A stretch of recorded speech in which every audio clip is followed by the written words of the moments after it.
Coming up on this edition of the Rider Sports Desk, we'll take a look back at the inaugural Broadcast Sports Media Academy that was held this summer at Rider University. Then we'll hear from guest speakers, participants, and we will even take you with us to a Staten Island Yankees game. All this and so much more coming up next on the Rider Sports Desk.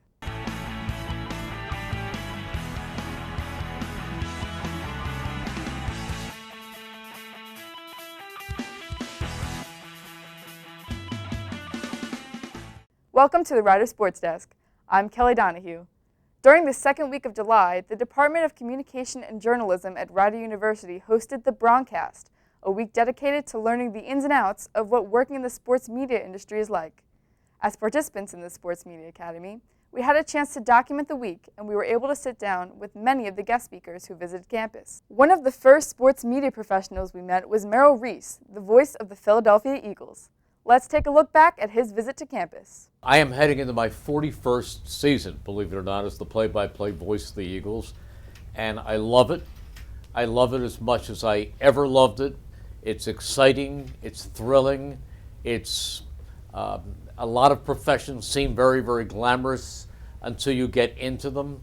This is one profession that is even more glamorous than it appears on the outside. I will never retire. I will do this forever. I never want to give it up because it's my favorite thing in the world. A lot of people think that I have my dream job. As a kid, my dream job was to quarterback the Eagles. I mean, I played every sport imaginable. That's what I did. I've heard people say, oh, I knew Merrill growing up. He used to pretend to broadcast games.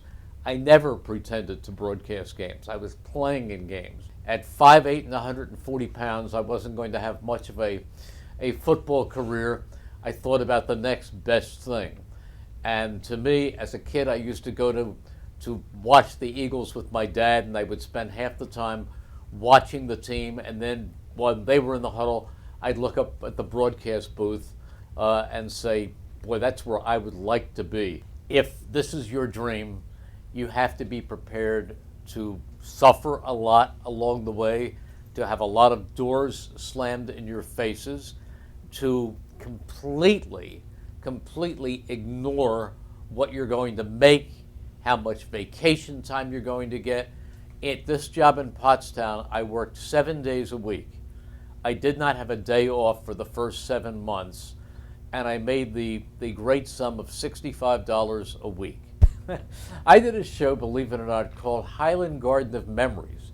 It was a show sponsored by a local funeral parlor where they used to play organ music, and I used to read death notices every morning. And that prepared me for some pretty bad Eagles seasons. From that, I got the Eagles pre- and post-game shows, which I did for years. I got the coaches show. In 1977, I got the job of doing the color, and then I was hired as the play-by-play broadcaster, and I've been doing it ever since. Hi, my name is Brendan McMullen. It was truly an honor to learn from Merrill Reese. We wish the Eagles the best of luck in the 2017 season. Speaking of the NFL, Scott Graham, the voice of NFL Films, was also on campus this week and spoke to us about his career working for the NFL. Here's some of what he had to say. Scott Graham from NFL Films has had an illustrious career in the sporting world, and we were lucky enough to talk to him about his experiences. I've been doing this now for this spring. It's been 30 years I've been doing this, and it's been in a variety of different jobs, roles. I've worked in news, I've worked in sports, I've worked in radio and television. I've worked in front of the camera, I've worked behind the camera. A lot of voice work. I mean, it's literally everything from last year broadcasting the national championship game when Villanova beat North Carolina for Turner, and I was on the Villanova team cast. So I got a chance to call the national championship game last year, which was an incredible experience. Everything from that to, for the last 5-6 years, I've been the play-by-play voice of Puppy Bowl. You ever catch Puppy Bowl around Super Bowl time? That's me.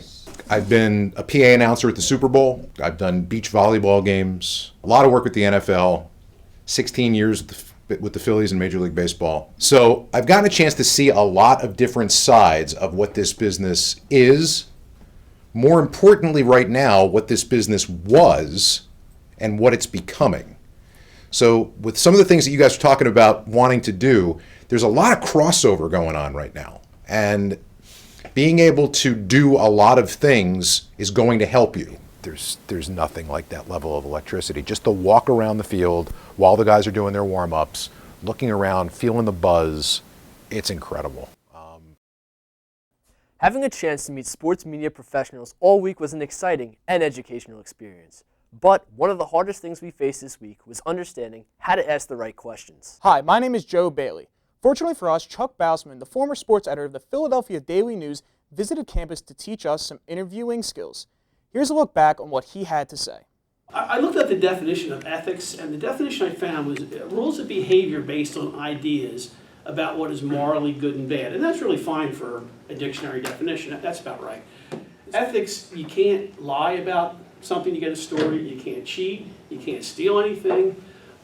It's kind of doing the right thing in many cases. I always try to really have a consensus among my other editors and staff. So I try to have a consensus whether we should run this or not before I went to my bosses, because something controversial like this, you don't want to surprise them in the paper the next day, you want to take it to your bosses. So the consensus was that yes, we print this. One of the things we discussed was offending readership. Are people going to be offended by this? Are they going to be mad at this? And again, the decision kind of came down to, we didn't do this. John Papelbon did. We had a photographer there who took the picture at that moment. And it was really a no-brainer for us. I mean, we actually had about a 20-minute conversation in my office about this. And I had about 4 or 5 people in there. And I was hoping to hear negative. I wanted someone to tell me no. I was hoping someone would say no and give me a really good reason why. But they were all pretty much go for it. Lying to editors is really, it actually didn't hurt them, but can really, really damage your credibility. Because honestly, we never looked at it in the same sense. We always had a doubt after that. And that was just one instance. And it was a big one. It was a pretty big incident, but we never, ever looked at it the same again. Which is, you don't ever quote somebody unless you actually talk to them. But you want to develop sources, build a trust with sources, and vice versa. Hi, I'm Dylan Manfrey. Having the opportunity to learn from such a seasoned professional like Chuck Bausman was very inspiring. That makes me think about all of the Rider University alumni who have worked in this very television studio in the past and were inspired to go on to have careers in the media industry. We were even lucky enough to meet one of them this past week. Jim Vassell, a television news reporter for WFMZ-TV, came back to campus this week and shared with us his path from working right here at the Rider University Network, and then went on to fulfilling his dream of being an everyday reporter on television. Well, I should say this. You don't feel like you're working if you are loving what you do. I come in sometimes Saturday nights during our ratings sweeps period, where I'm off weekends, but I come in on a Saturday to research my story or something like that, and I'm there till 1 o'clock in the morning. Sometimes you got to make those sacrifices, both in college and at post-graduation. In the meantime, let me show you what's going on right now. We've been talking to fans all afternoon, including Beth from Stony Brook here. I will never, ever inject my opinion into a news story, ever. And I thought local news was safe, but the truth is people come into work every day with their own biases, and they think that the news should be a certain way, so they read it how they would read it. I am a journalist. My job is to be objective, and nothing makes me more mad than seeing a journalist that is not being objective. They got to be filled with tons of produce, much of which has been donated by local farms. An investment in the community and a reward for the community. But if it's a slow day and there's no breaking news going on at the moment, we kind of sit down all together, myself and the producers, we pitch stories.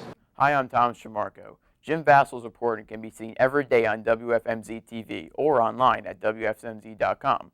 WFMZ-TV can be seen in Philadelphia. And another thing we know, people in Philadelphia are always watching the Philadelphia Flyers. We were very fortunate to meet Bill Clement, former Stanley Cup champion and current Philadelphia Flyers announcer, this past week. He shared with us his story and talked about how he made the transition from player to announcer. Here we are at Rider University, where the recent topic of physicality in hockey has changed throughout the years. Is hockey losing its edge? As the years pass, our world's views on safety have changed, which can be shown through hockey today.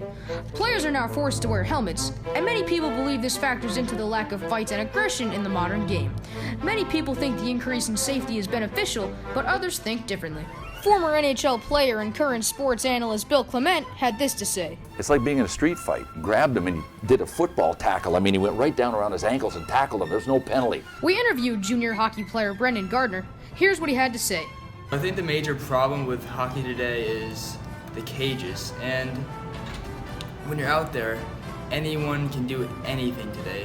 Whereas perhaps in like the 70s, 60s, when there were no helmets and cages, guys had to answer for their actions out on the ice. And yeah, there's little fights, a little bit of that, but it's nothing like it was in the 70s. I think that hockey's losing its edge. Hockey's cleaned up big time. Big time.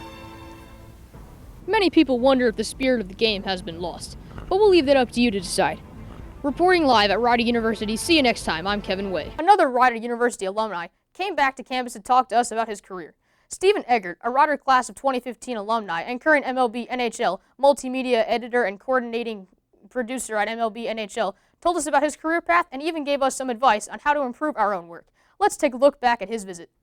Biggest piece of advice I'd say for anybody in this field, I'd say probably two things. One, have confidence in yourself and what you can do and have enough conviction in your character to sort of move forward with yourself and be able to pursue these jobs and have enough on your resume to back up the confidence. And the second thing I'd say is probably to be versatile. I'd say if you can write well, if you can produce clips pretty well, if you can speak well, if you can have a good eye and ear for anything sort of digital media-wise, I think that's so valuable because if you can find a more widespread options of jobs. And I feel like if you put yourself in a position to open your mind to different jobs, I think the more jobs that you put yourself in a position to find, the more chance you have at finding a job. So I'd say certainly you deal with your share of hardships. I mean, I think in itself, with a job like this, one of my really good friends who was a senior when I was a freshman at Rider, who helped me get a job at Comcast Sportsnet Philadelphia as an internship, he put forth, and one of his mentors gave him this advice, and it's probably the best advice I've ever heard. If you're involved in this field, it's a lifestyle. It's not just a job. Speaking of the MLB NHL networks, Neil Slotkin, the coordinating producer for MLB NHL Network, came to campus to help us learn about pitching story ideas. We learned so much from Neil, and we wanted to share some of what he had to say with you. I did an internship at Channel 6, WPBI in Philadelphia in the sports department. I don't know if you remember Gary Papa, Phil Andrews, Scott Palmer is another one. They were really the anchors at the time back in Philly. I also did an internship, it was really more of an independent study at WFAN. I was put in touch with a producer who used to be an intern at Channel 6 in Philly, and he was currently working at ESPN. And it was kind of always my dream job, I think, if you get into sports, to work at ESPN. And I went up there and I got an interview and did pretty well. I happened to ask the person who I knew what kind of questions he got, because they actually give you a sports media quiz as part of your interview. And actually, a lot of the questions he got, I actually got very similar ones. So I studied for a couple weeks for it and did well. And 5 weeks after I graduated Rutgers, I got a job at ESPN, which is pretty cool. Jordan Hall, a Rider University class of 2012 alumni and a current producer at Comcast Sportsnet in Philadelphia, came to campus to discuss working in the field and how to network in the sports media business. Let's take a look back at his visit. I got involved in the student newspaper right away from day one. It was simply volunteer stuff, take an article each day, write an article, get published in the student newspaper, have a byline. Thought that was really neat, that was really cool. So started doing that like a weekly basis. Before I knew it, it kind of led to an editor job at the student newspaper. I was the assistant sports editor. Had that job, still continued to do the writing, but started to get more involved with the student newspaper. Come around like my junior year, really the summer before my junior year, I started thinking, okay, I want to land internships. I want to get out and get into the field, get experience, be able to kind of build up my resume when I'm in school. Hopefully it would set me off to be prepared for when I want to get a job or start my career. And I really thought when I was in college, doing a broad amount of things, getting a taste of a little bit of everything really helped me kind of develop into what I'm doing now. So a lot of it was taking my academics seriously, but also really pursuing all types of internships and avenues that I could go after, and a lot of it helped with getting involved right away at Rider, getting involved at the student newspaper, getting involved in programs that would help me hopefully build enough experience that when I was looking for these internships, my advisors or my bosses were impressed with what I had, and they wanted to bring me on for a semester and kind of give me a taste of the field. So much of it was networking and just willing to work hard, I think, and also people helping me, people wanting to help. So that's kind of where I am. For all of us, one of the highlights of the week was a tour of the Staten Island Yankees baseball stadium. We even met some of the front office representatives. They allowed us to bring the camera along for the tour so that we could show all of you what visiting the stadium was like. I got extremely lucky. This was one of the few full-time positions that was available. At the time, it was for marketing manager. It was paid, it was full-time, it wasn't an internship, it wasn't ticket sales. So I got really lucky and I landed this gig, and now I'm now the director of communications and entertainment. Yeah, it's wild. Sports, like I said, sports will be what you make it. If you put in a lot of work, like I put in countless hours here year round. I think a lot of people think of a sport being like, oh, it's the off season. We're good, we're not doing anything. Oh no, we're planning for the next season, the second this season ends. In sports, it's a lot of self-motivation. You got a lot of people that do a lot of things around you. If you're not motivated yourself, then it's going to show in your quality of work. Hi, I'm Patrick Schultz. As a Rider staff member of the TV studio, I got to assist the students on setting up their very first press conference. Here's a look at how this press conference went. As you heard earlier, the purchasing of equipment to go to ESPN3, we just hired an assistant AD who's going to run those live productions for us, so that's new. We're about to open up or start construction on a new academic support area because it's not just about the wins and losses. We have to graduate students. The thing that I'm most proud of is most semesters, the student athletes do better in the classroom than the general student population. But we also have to provide support for that. So we're about to start construction with funds received from the NCAA on a brand new academic support. It's going to have tutoring lounges, study hall space, office space to support our whole operation. So that's new and exciting, and that construction's right about to start. We've also just finished construction on a multi-phased project over in Alumni Gym. We just built a brand new practice facility. 5 real internships and work projects for students. So I would say almost every live production is going to involve 10 to 12 students in a real live working hands-on way. Rider University recently hired a new softball coach, and the campers got to interview her. Here's a look back on how that went. What we're going to do is we're meeting with all the players individually, and we're finding out what they like about Rider, and we're going to really work with them and encourage them to continue doing what they've done on the positive side. And then we're also going to I'm going to talk to them and tell them this is how we're doing things and be open to their feedback as well. Our big overall goal is to get back to the MAC championship tournament, just to get there and to compete. We really want to compete. We want to obviously increase our wins, and we want to minimize the number of big losses. So if we're going to lose a game, it's going to be a close game where we're competing really hard. So the goal is just to work really hard and to compete. It's mostly about finding the right fit for our program. If it's somebody from New Jersey, that's great. If it's somebody from California, that's great as well. So we don't really put ourselves in a box and say we're only recruiting in one area. We like to spread ourselves out. Well, that's all the time we have for this edition of the Rider Sports Desk. Please join us again next time. Thanks for watching, and for everybody at the Rider University Network, I'm Dylan Manfrey.